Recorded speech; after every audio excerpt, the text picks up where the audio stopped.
내 주님께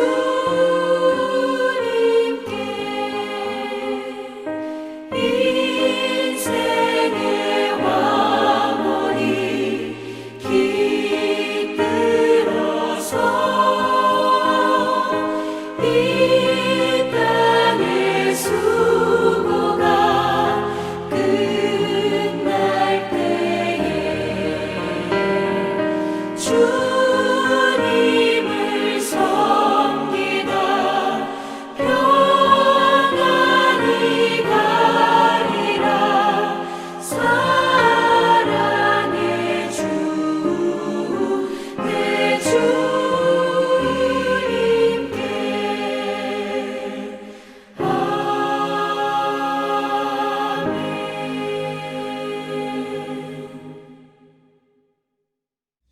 할렐루야. 주님의 이름으로 여러분 모두를 축복합니다. 우리 시간마다 우리 청지기 세미나를 통해서 우리에게 정말 주옥 같은 말씀들을 전해주시는 우리 하나님 아버지께 감사를 드립니다. 이 코로나 팬데믹을 통해서 우리가 과거를 돌아보고 또 우리 현재의 모습을 발견하고 미래를 준비하시라고 우리 귀한 이런 세미나를 우리에게 허락하여 주신 줄 믿습니다.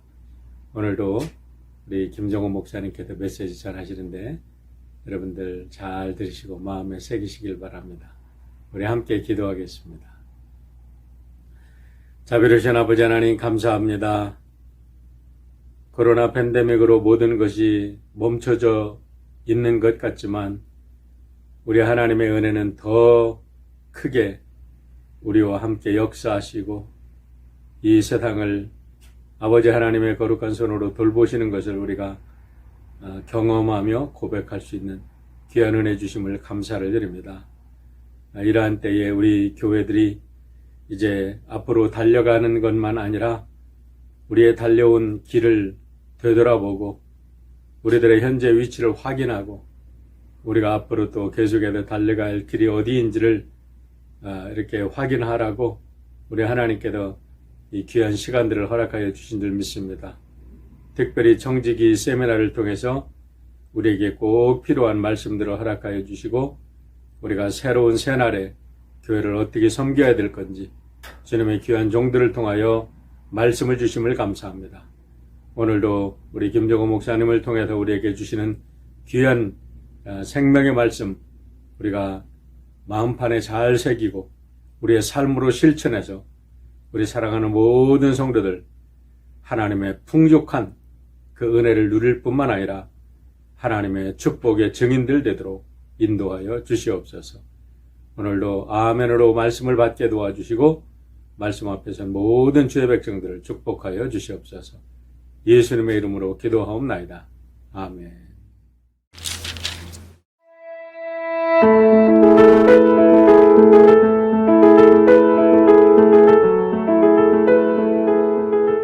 여러분 반갑습니다. 이번에 세계 한교총에서 준 주제가 헌금에 관한 겁니다. 청지기다 그렇지만 기본적으로 헌금에 관한 내용입니다.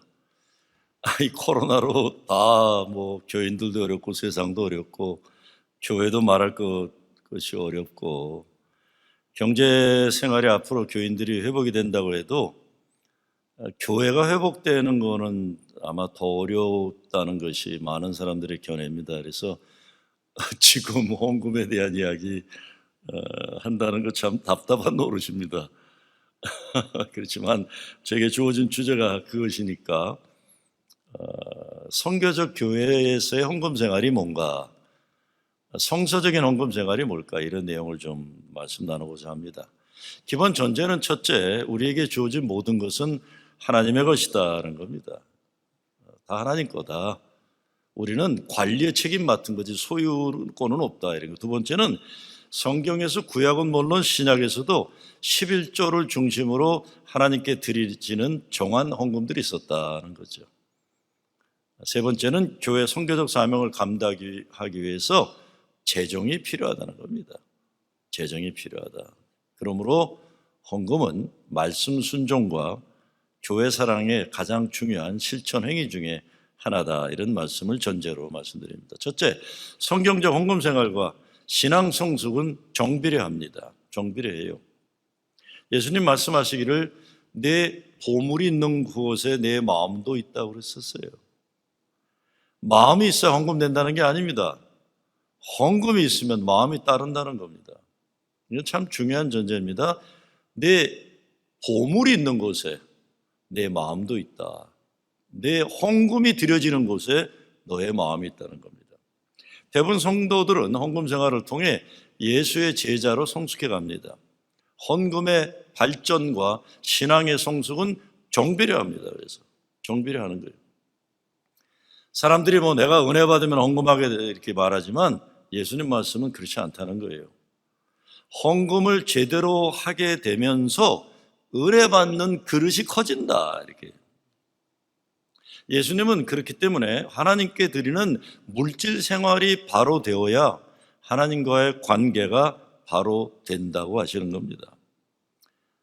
여러분, 우리가 은혜 받으면 헌금 낸다는 것은 자기가 인생의 주인이라는 아주 죄송합니다. 교만한 말입니다. 이거는. 다 자기 건데 교회가 하는 거 봐가지고 줄까 말까 하겠다. 신앙적인 자세가 아닙니다. 그렇지 않습니다. 가끔 목회자들이 가지고 있는 근본적 잘못된 생각이 돈이, 물질은 세상적이라는 생각이에요. 이거 잘못되면 이단이에요. 영지주의. 물질이 하나님이 아들이 세상에 온 성육신을 신학을 가졌는데 돈을 갖다 세상적이라고 하면 어떻게? 돈을 사랑하는 게 만하게 죄라고 그랬지. 돈을 사랑하는 게 돈 자체라는 건 아니에요. 그러니까 헌금 선교를 기피하거나 또 헌금 설교하면 교인들이 싫어한다고 생각하나 그러는 거예요. 그래서 헌금 설교 안 하면 뭐 본인이 굉장히 고상한 목사인 것처럼 정신 나간 목사들이 많아요. 그런데 이것은 예수님의 재물관, 돈에 대한 생각과 틀린 겁니다. 주님과의 관계를 긴밀히 하고 성숙하게 돕기 위해서 목회자는 성도들의 헌금 생활이 더욱 성서적으로 성장하도록 도와줘야 됩니다. 훈련시켜야 돼요. 잘못된 물질관을 가진 목사는 성서적인 물질 생활을 신앙적으로 성숙하게 훈련시키지 못함을 통해서 하나님 은혜 받고 축복받는 삶에서 교인들이 멀어지게 하는 잘못을 저지르게 되는 겁니다. 그래서 기독교에 대한 비판이 많은데 가장 먼저 교회를 비판하는 것이 헌금에 대한 거예요. 교회가 돈만 한다. 뭐 이렇게. 헌금을 돈으로 자꾸 생각해요. 이번 코로나 사태에서도 교회 예배당문이 빨리 열려서 예배 드리는 걸 소원하는 말을 하면 목사들이 돈 때문에 저런다 하고 비판하는 걸 막 신문에서 이렇게 기독교 신문에서도 가끔 그래요. 물론 코로나 방역이나 전염되지 않도록 정부 당국의 지침을 존중하는 건 대단히 중요하다고 사회적 책임에 대해 저도 동의합니다. 그러나 교회 예배당문이 열려서 예배당에서 예배드리고 싶어하는 마음에 대해서 헌금이 안 들어오니까 목사들이 돈 생각이 그런다 함부로 비판하는 사람들 가운데 목사들도 있는 거 보면서 참 한심한 목사들이구나 생각합니다. 헌금에 대한 신앙적 기초가 없어서 그런 거예요. 그리고 구원의 확신과 은혜 체험이 제대로 된 교인들은 예배당에서 예배 드리지 못해서도 알아서 헌금을 합니다. 그거는 뭘 잘 몰라서 하는 소리들이에요. 그 다음으로 총직이직은 시간과 달란트, 재물, 물질만이 아니에요. 시간과 달란트 다 포함돼요. Time, talents, treasures 다 포함이에요. 하나님께 드려지기를 사모하는 신앙은 재물만이 아니라 시간과 달란트 모두 포함입니다. 이 세 가지를 하나님 기쁨을 위해 드려지는 것을 제대로 훈련하지 못하면 예수 제자로서의 헌신함과 헌금 생활을 통해 깨닫고 체험하게 되는 은혜와 축복을 가로막는 목회자의 직무유기행위예요. 또 교인들이 목사가 혼자 북치고 장구치면서 혼자 교회 일 다 하는 거 보는 거 박수치면서 하나님 은혜 받고 축복 누리지 못합니다. 목사 다 하는 건 이건 잘못하는 거예요. 몸과 마음과 정성을 다해서 하나님 사랑할 때 하늘에서 내려오는 은혜의 생수를 마시는 것이고 형통함에 이르는 것이기 때문에 하나님 허락하신 축복을 누리는 건데 목사가 자기가 다 혼자 하는 거 열심히 이건 아닙니다. 시간과 달란트 마찬가지. 가끔 보면 교회에서 사역하는 걸 봉사한다는 말을 쓰는 경우가 있는데 봉사가 아닙니다. 이거는 사역하는 거예요. 봉사라는 건 안 해도 되는데 내가 마음 좋아서 한다는 거예요. 아니에요. 교인은 주의 몸된 교회를 위해 쓰임받는 사명과 특권을 가진 거예요. 성가대 봉사한다. 쓸데없는 소리 얘기해요. 성가대를 교인이 아는 사람이 노래 잘한다고 해서 세웁니까? 아닙니다. 교인이니까. 예수님에 대한 신앙 고백이 있고 교회를 사랑하는 교인이니까 쓰임받는 영광을 드리는 거예요. 그러니까 봉사하니까 교회에서 알아주고 대접해 주기를 바라는 것, 교인이 아닌 사람들이 가지는 마음입니다. 쓰임받음을 감사하고 영광으로 여겨야 되는 거예요. 교회를 한다고 생각하면 시험에 들고 힘들어요. 주님의 사역에 동참한다고 하면 보람을 얻고 교회가 부흥하는 겁니다. 목사도 교회를 열심히 하려니까 지치고 번아웃되어서 목회할까 말까 고민 하루가 멀다고 하게 되는 거예요. 주님이 하신 잃은 영혼 구원하는 사역, 하나님 나라 확장하는 사역, 병자들 고치는 사역, 사탄 마귀의 악한 영을 물리치는 사역을 하면 힘들고 어려워도 기쁨과 보람이 가득 찬 거예요. 근데 많은 경우 교인들은 목사에게 월급 주고 일을 시킨다고 여기고, 목사는 돈 받고 밥값 제대로 하려고 일을 열심히 하려고, 이게 그렇게 하니까 그런 교인들은 영적으로 영양실조 걸리는 것이고, 돈 많은 사람들이 교회 좌지우지하면서 목사를 무슨 모순 부리듯 하는 그런 교회가 있는 겁니다. 신앙적인 물질관이 아니기 때문에 그래요. 신앙적인 사역에 대한 개념이 없어 그런 겁니다. 자, 그러면 성경적인 헌금 생활은 뭔가? 요즘 많이 달랐지만 옛날에 각 교단 설교에 평가할 때 이런 이야기가 많았어요. 침례교 목사들은 설교하면서 성경에서 말씀하시기를, 카톨릭 사제들은 교황께서 말씀하시기를, 성공회는 교단의 방침이 어쩌고, 감리교는 I think 이렇게 설교했대요. 제 생각에는. 이래가지고 어려운 겁니다. 우리 감리교도 I think, 이게 무슨 굉장히 자기 지식이 대단한 것 같이 고상한 양 하는 것 때문에 이게 교단도 문제가 생기는 겁니다. 성경에서 하나님이 말씀하시기를, 우리의 모든 것이 하나님께 속해 있다는 성서적 재물관을 가지고 헌금에 대해 하나님께 속한 것, 우리는 책임 있는 청지기로서 잘 관리하는 것, 분명한 메시지를 전가할 수 있어야 됩니다. 제 목회 경험으로 보면 이건 주관적입니다. 침례교 출신 교인들이 헌금 생활을 성서적으로 잘해요. 순복음교회 교인들이 역시 말씀에 순종하는 헌금 생활을 잘해요. 장로교 출신들도 보편적으로 성경 말씀 순종을 중요하게 여깁니다. 그런데 죄송합니다. 저는 평생 감리교 목회했는데 감리교 출신들이 보면 보편적으로 11조 생활 잘 안 해요. 이게 왠지 아십니까? 우리 감리교는 옛날부터 헌금을 교회 운영을 위한 약정, 플레지로 여기는 전통이 있었어요.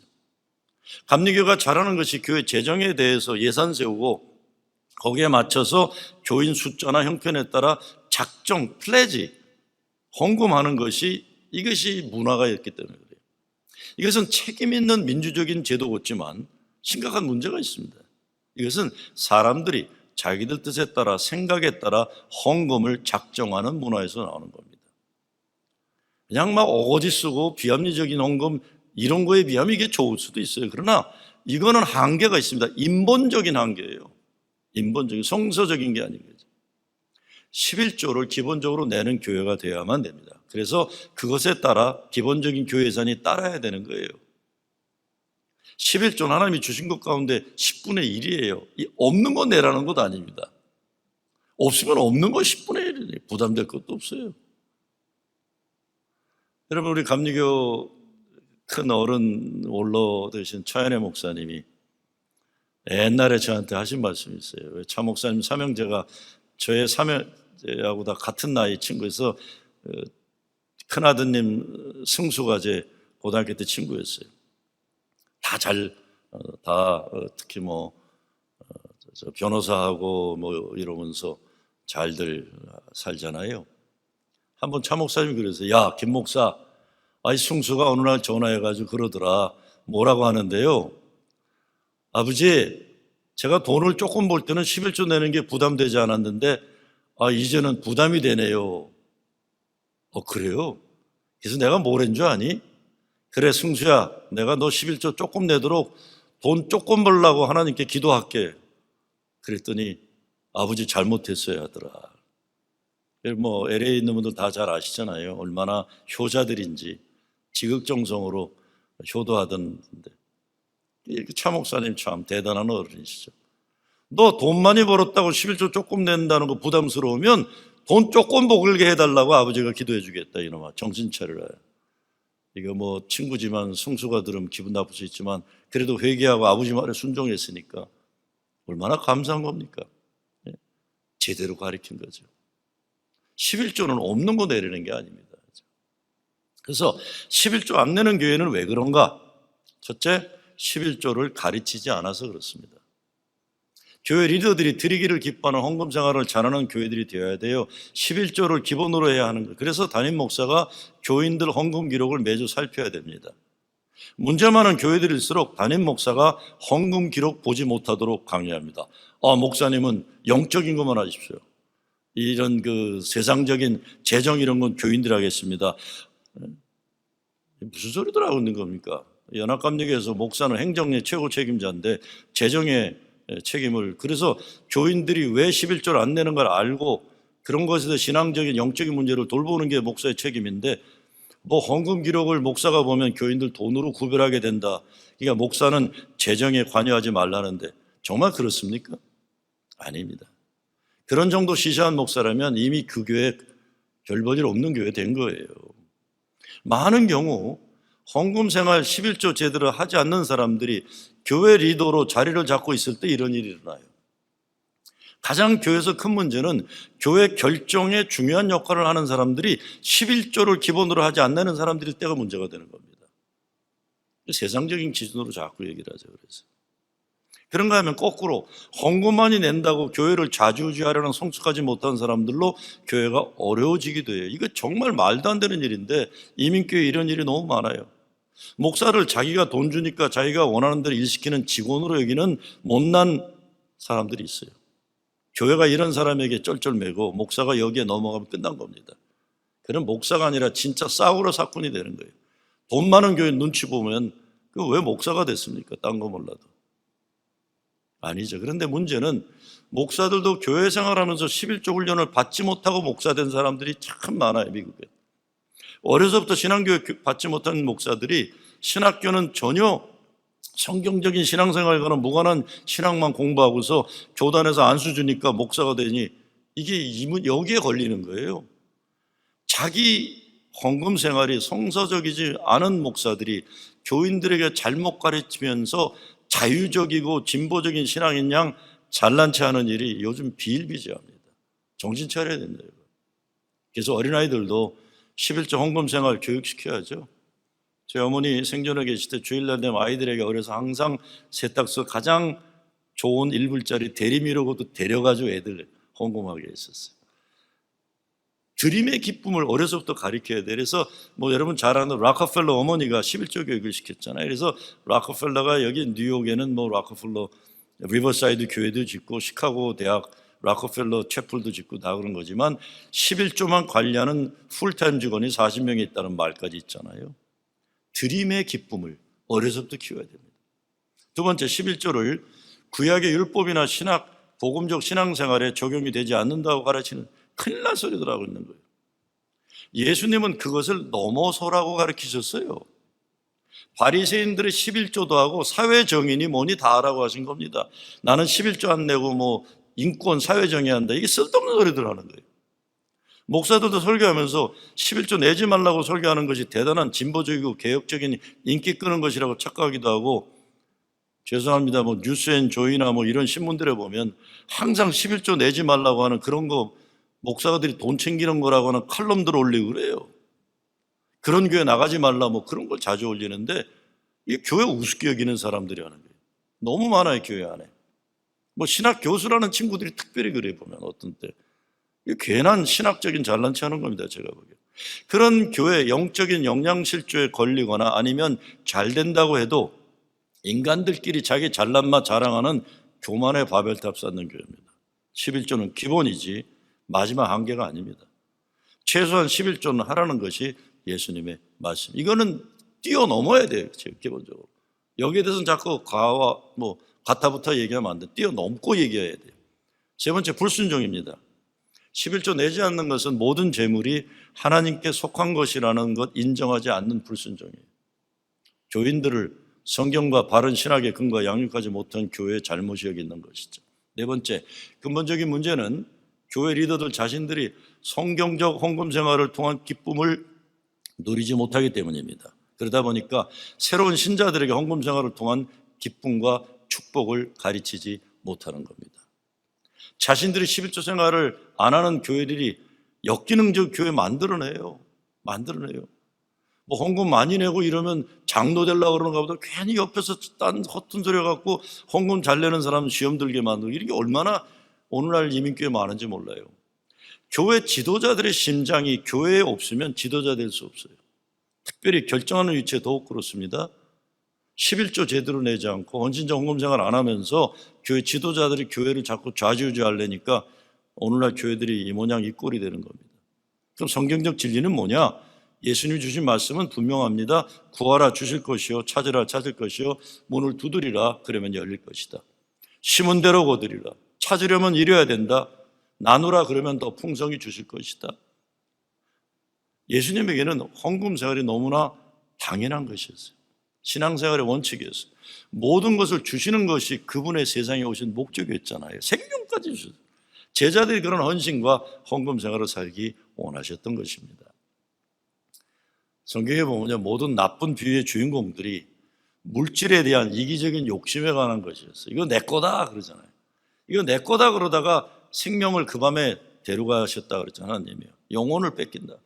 물질이 내 거라 하는 것들이 다 문제였어요. 11조와 같은 헌금은 믿음이나 선행과 같은 가장 성서적인 것입니다. 사도 바울도 헌금에 대해서 뭐라고 합니까? 매주 첫날에 너희 각 사람이 수입에 따라 모아 두어서 내가 갈 때에 연도를 하지 않게 하라. 규칙적으로 준비하라 그런 겁니다. 규칙적으로 준비하라. 의무감을 강조하지 말고 은혜의 응답을 강조하는 모든 헌금에 대한 언어 자체를 율법이 아닌 복음으로, 의무가 아닌 기쁨으로, 헌금 생활에서 구원받은 자로서의 기쁨, 그리고 하나님의 무조건 사랑에 대한 신앙 고백, 응담으로 가르쳐야 된다 이런 것이죠. 제가 옛날에 아틀란타에 있을 때 아이들 견신내 가르칠 때 되면 부활주일 아침이나 이런 때 흑인교회, 가장 큰 벤힐이라는 흑인교회 아이들을, 청소년들을 보낸 적이 있어요. 그럼 갔다 오면 애들이 그래요. 신기하대요. 우리 한국교회하고 흑인교회 신기한 게 헌금 시간이 다르대요. 헌금 시간이 되면 그 목사가 벌떡 일어나서 막 북치고 막 큰 노래가 막 춤추면서 Folks, it's offering time. 이제 헌금 시간이다 그러면 뒤에서부터 막 춤추면서 나와가지고 앞으로 헌금을 드리는 전투. 제가 오래전에 아프리카 선교지에 갔던 일이 있는데 주일날 아침인데 멀리서부터 노랫소리가 들려와요. 예배 시간 전에. 이렇게 보니까 어린아이부터 쭉 앞에서 갖고 계란이나 옥수수나 뭐 닭이나 그리고 어른들이 뒤따라 노래를 부르면서 쭉 따라오면서 예배 드리러 오는 거예요. 온 마을 사람들이. 그러고는 예배 드리기 전에 가장 먼저 하나님께 예물을 드리는 거예요. 제가 섬기는 교회는 헌금 바구니 돌리는 걸 그래서 안 합니다. 뒤에다 놓고 예배 드리러 오면서 제일 먼저 헌금 드리는 기쁨 기도하고서 예배를 자리로 나오거든요.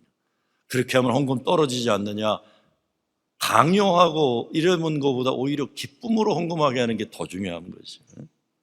춤추며. 제가 옛날에 김흥민 목사님 하와이 그리스도교회 매주 1불씩 내던 교인이 건축할 때, 100주년 건축할 때 100만 불 헌금한 얘기를 하시더라고요. 깜짝 놀란 거죠. 100만 불을. 부모님이 주일날이면 옛날에 초기 이민 사탕수수 파인애플 농장에서 정말 어렵게 살면서 부모님이 주일날이면 가장 좋은 옷을 입고 일부를 정성스럽게 준비해서 헌금하던 걸 보고 오신 거예요. 그러니까 이민 초기에 2세, 3세죠.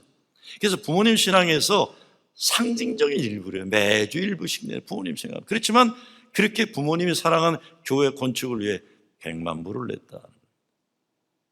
그게 일불의 숫자가 아니라 부모님이 교회를 사랑했던 헌금에 대한 그런 상징적인 표현이었죠.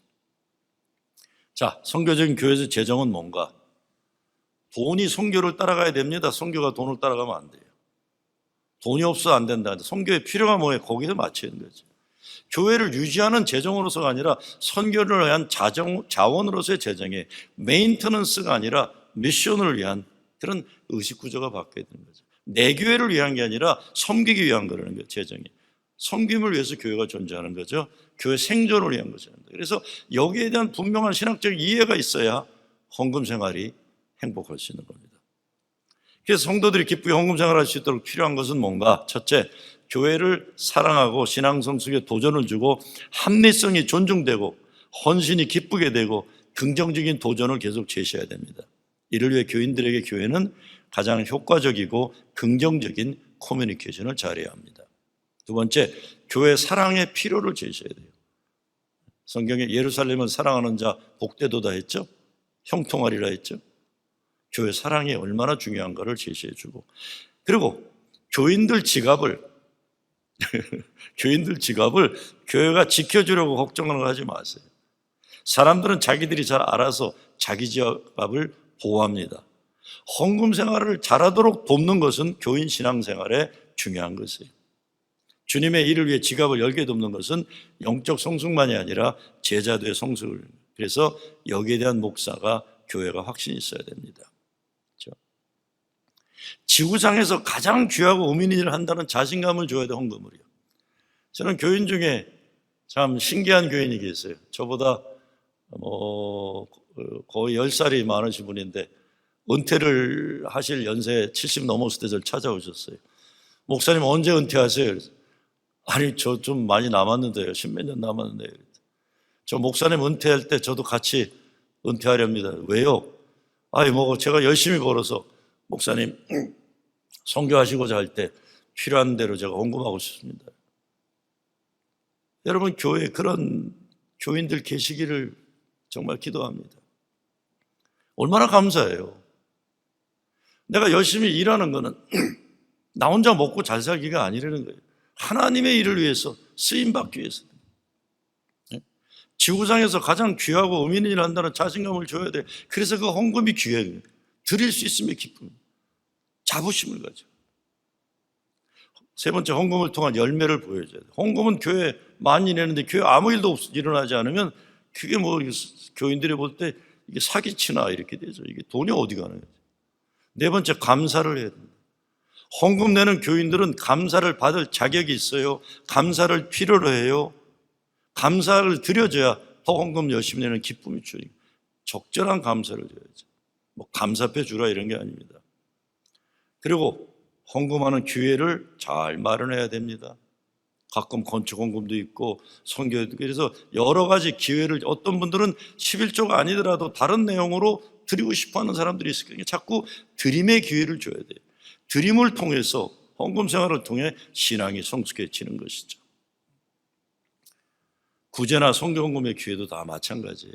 이런 때는 믿음이 약한 성도들이 어떤 때 어려운 사람 돕는 선교비 잘 내는 분들이 있잖아요. 그래서 드려짐을 통해 더 하나님 은혜가 커지면서 더 큰 헌금을 할 수 있는 거죠.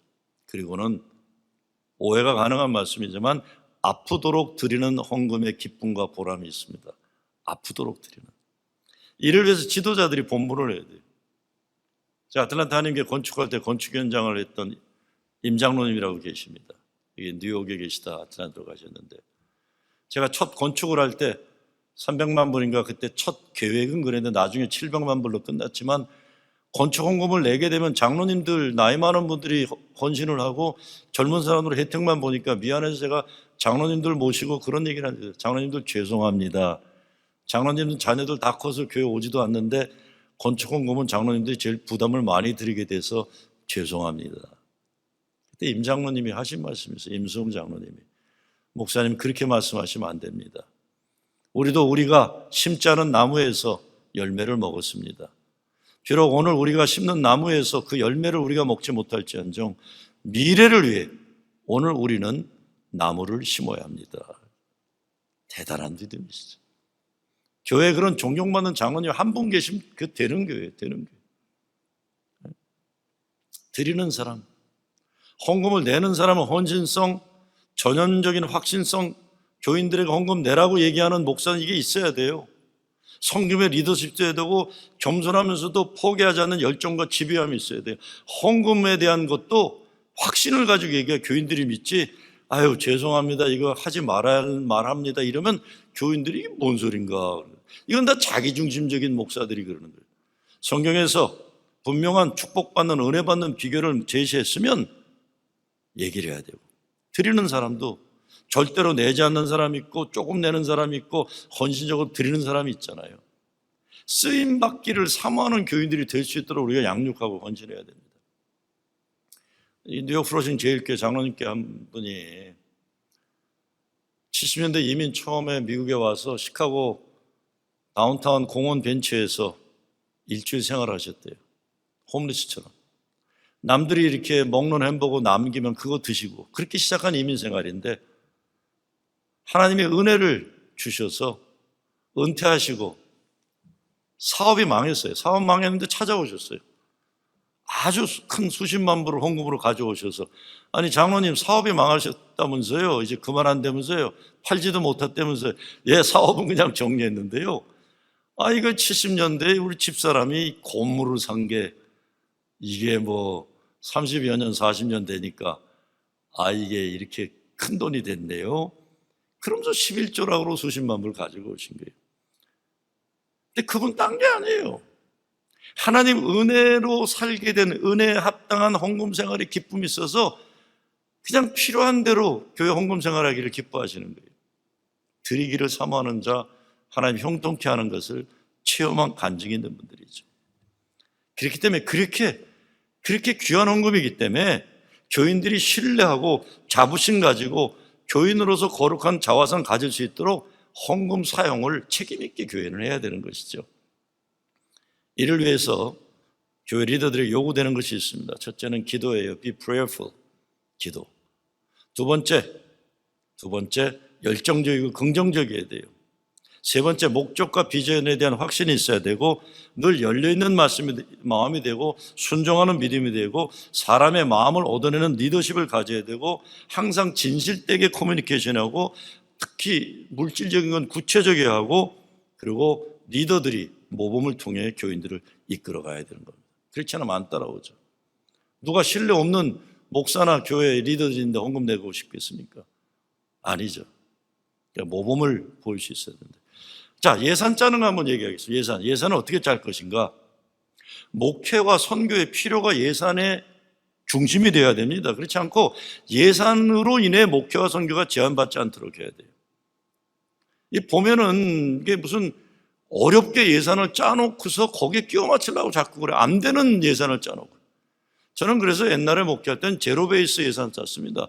들어오는 거에 따라 필요에 따라 쓰는 목회를 하자. 예산 때문에 자꾸 뭐 짜느라 걱정하고 근심하고 경쟁하고 이런 거 하지 말자. 목회와 선교의 필요가 뭐냐? 그러면 특별한 거 하면 돼요. 없으면 못하는 거죠 뭐. 근데 정해놓고 거기에 목회 선교를 따라가라고 그러니까 이게 힘든 거예요. 자, 예산위원회 어떤 사람이 들어가야 되나? 재정에 관련된 어떤 사람이 돼야 되나? 첫째, 구원의 기쁨이 있는 크리스천이 들어가야 됩니다. 예배도 잘 안 드리고 구원의 기쁨 없는 사람이 무슨 재정 잘한다고 들어가면 그 교회 어려워져요. 헌신적 헌금 생활하는 사람이 들어가야 돼요. 자기는 헌금 안 내는데 뭐 재정위원장 한다든가 재정회계한다든가 재정부 일하면요, 이거 큰일 나요. 헌금 생활이 없어서. 재정에 대해 잘 아는 사람도 필요하지만 그냥 한두 사람이면 되고요. 교회 존재 목적에 대한 이해가 분명한 사람들, 그리고 교회 부흥에 대한 진취적인 마인드가 있는 사람들이 있어야 됩니다. 그렇게 교회가 돼야 교회가 제대로 된 헌금 생활을 할 수 있고, 괜히 재정부에 들어가서 누가 얼마 내는 거나 자꾸 얘기하고 뭐 교회 헌금 많이 낸 사람들 인포메이션 받아갖고 돈 꾸러 다니고 이런 거 하면 안 돼요. 그런 건 아주 초전을 그런 교회는 이건 안 되는 교회입니다. 구원의 기쁨의 확신이 있고 교회 존재 목적에 대한 분명한 신뢰가 있고 진취적이고 말씀에 순종할 수 있는 교인들이 예산이 되고 교회를 움직여야 되죠. 자, 건축과 같은 특별한 헌금 캠페인에 필요한 원칙들 몇 가지 말씀드리고 정리합니다. 첫째, 교인들 지갑을 보호하겠다는 착각을 버려야 돼요. 사람들 알아서 합니다. 목사가 교인들 헌금 걱정하지 마. 그분들은 알아서 지켜야 돈. 많이 내도록 해야 됩니다. 잘 열게 해서 쓰임받게 되도록 도와야 돼요. 그게 칼빈인가 루톤가 그런 거 했어요. 지갑의 회개가 가장 어려운 회개다 그랬어요. 지갑의 회개가 가장 어려우니까 회개시켜야 됩니다. 두 번째, 헌금이 믿음으로 불신의 한계를 뛰어넘는 것이지 점진적인 발전. 1불 내다 2불 내는 게 아니에요. 확 11조로 뛰어넘어야 돼요. 헌금 생활이 신앙 고백이 되도록 도전을 줘야 된다. 세 번째, 교회에서 어떤 헌금 생활을 기대하는지 분명히 제시해야 돼요. 이 교회 집사되고 권사 장로되려면 기본적으로 11조는 제대로 해야 된다는 게 되는데 이게 잘 안 돼요. 왜? 교회 리더들이 자기들이 11조 생활 불편스러우니까 자꾸 11조 생활 제대로 안 하는 사람들이 장로 돼봐야 이게 얼마나 힘들어요. 사람 좋다고 되는 것도 아니에요. 물론 11조 잘한다고 좋은 장로 되는 건 절대로 아닙니다. 그거는 또 바리새인들이 많아요. 그럼 정말 조심해야 되지만. 자, 그래서 헌금 생활에 대한 기대는 분명히 제시해야 됩니다. 뭐 누가 그러더라고요. 왜 카톨릭 다니냐 그랬더니 카톨릭은 싸서 좋아요 그랬다죠. 여러분, 싼 게 좋은 겁니까? 헌금 생활을 헌신을 많이 요구하지만 부흥되는 교회가 다니는 게 좋은 거죠. 그럼 왜 개신교 다니냐? 싸서 좋대. 근데 카톨릭에서 제일 개신교 우습게 여기는 게 뭡니까? 교회는 싸움만 한다는 거 아니에요. 그때 쌍꾼들만 모여가지고 이러니까 교회가 어려워지는 거예요. 자, 네 번째, 헌금이 드려지면 그것이 뜻하는 대로 잘 쓰여지도록 최선 다해야 됩니다. 그래서 교인들 신뢰를 얻어야죠. 다섯 번째, 모케팅과 교회 리더십이 이것에 대한 분명한 인식과 확신이 있어야 됩니다. 이게 뭐 담임 목사만이 아니라 부목사, 담임 목사가 그러는데 부목사들은 가서 딴 얘기하고 그럼 그건 될 일이 안 됩니다. 건강한 주인의식이 있어야 돼요. 여섯 번째, 내 교회 사랑 그리고 내 참여의 중요성이 확인되어야 됩니다. 일곱 번째, 감사를 잘 표현해야 돼요. 아까도 말씀드렸죠. 적절하게 감사를 표현할 수 있어야 돼요. 헌금한 분들에 대해서.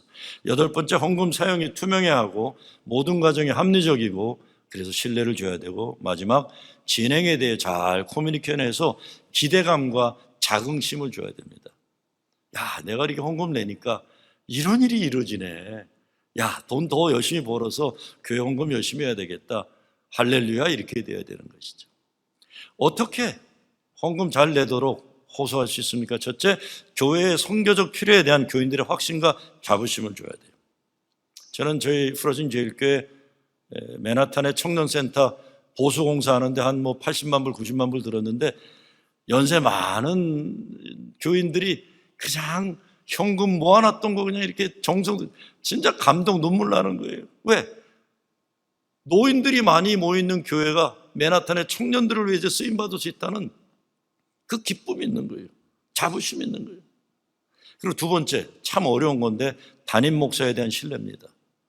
인다우먼트, 그러죠. 그게 이제 큰 세상 떠날 때 유산을 교회에 남기고 그러는 거는 많은 경우 20년 이상 목사가, 담임 목사가 있는 교회가 많아요. 왜? 신뢰하니까.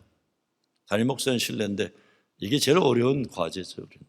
세 번째, 책임 있는 교회 재정의 운영입니다.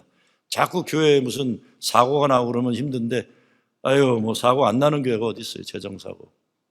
전 옛날에 프로신교회 재정사고 났을 때 김중원 목사님께 아니 목사님 어떻게 재정사고가 납니까? 그랬는데 내가 섬기는 아틀란타는 게도 재정사고가 있는 걸 모르면서 내가 그랬어요. 더 큰 사고가 났는데 교인들한테 말도 못하고 건축 중이니까요.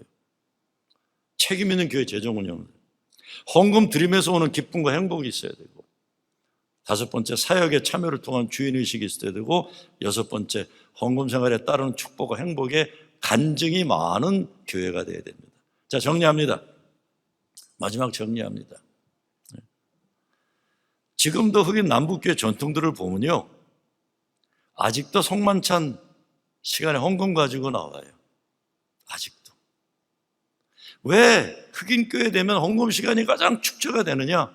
노예 생활할 때 월화수목금토는 인간 이하에 취급받는 노예로 살지만 주일이 되면 하나님께 예배드릴 수 있다는 거예요. 이게 가장 좋은, 지금도 흑인교회 교인들은 부활절이나 되면 가장 좋은 옷을 입고 가죠. 모자 쓰고. 그리고 정성들의 헌금, 나도 하나님께 헌금 드림을 통해 하나님의 귀한 자녀로서의 특권을 누린다는 겁니다. 그렇잖아요. 제가 어디 길가에 나가서 모르는 노인한테 돈 100불 드리면 이게 뭔가 깜짝 놀라. 홈리스가 아니고서야. 그렇잖아요. 내가 돈을 드릴 때 내 어머니는 그래 고맙다고 봐도, 왜?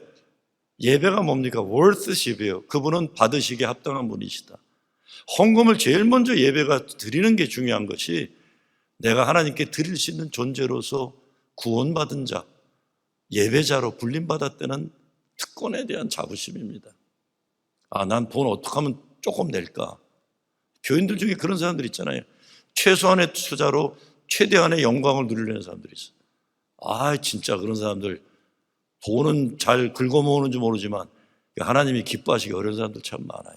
여러분, 드림에 대한 특권, 헌금이 부담이 아니라 하나님 사랑에 대한, 하나님이 나를 아들이요 딸로 삼아주신 특권에 대한 응답으로, 그래서 제대로 된 하나님의 기쁨이 드려지는 헌금 생활이 있는 교회, 그런 헌신 있는 교인들이 있는 교회가 되기를 주의 이름으로 부탁드리고 축원합니다.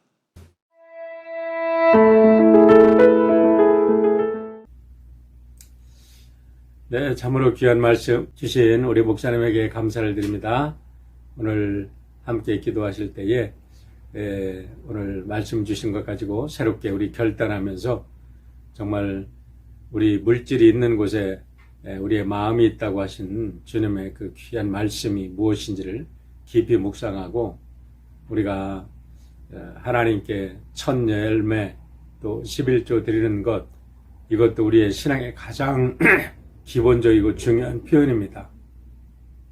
이런 물질적 표현이 없을 때 우리 신앙이 자라지 않는데, 우리 새롭게 말씀 들었으니까 결단하는 시간 가지고 우리 신앙이 날로 성장할 수 있기를 바랍니다. 날씨가 많이 쌀쌀해지고 이제 내일 모레 계속해서 비가 온다는 소식이 있습니다. 우리 사랑하는 성도 여러분, 건강 조심하시고요. 코로나에 특별히 우리 경각심을 가지고 잘 대처하시길 바랍니다. 우리 잠깐 기도하시고 중보기도 하시길 바랍니다. 아버지 하나님 감사합니다. 귀한 말씀 주셨습니다. 우리가 이 말씀 가지고 새롭게 결단함으로 우리들의 삶이 더욱더 풍요로워지게 도와주시고, 우리 살아가는 하나님의 백성들 가운데 우리 초대교회의 성령의 역사처럼 한 사람도 궁핍함이 없이 모두가 함께 더불어 잘 사는 거룩한 역사가 우리 교회들을 통하여 일어날 수 있도록 축복하여 주시옵소서. 오늘도 우리 모든 성도들 건강 지켜주시고 저희들의 가정마다 비즈니스마다 자녀들 축복하셔서 하나님의 축복의 열매로 아름답게 이 땅에 증인으로 바로 설 수 있도록 인도하여 주옵소서. 예수님의 이름으로 기도하옵나이다. 아멘.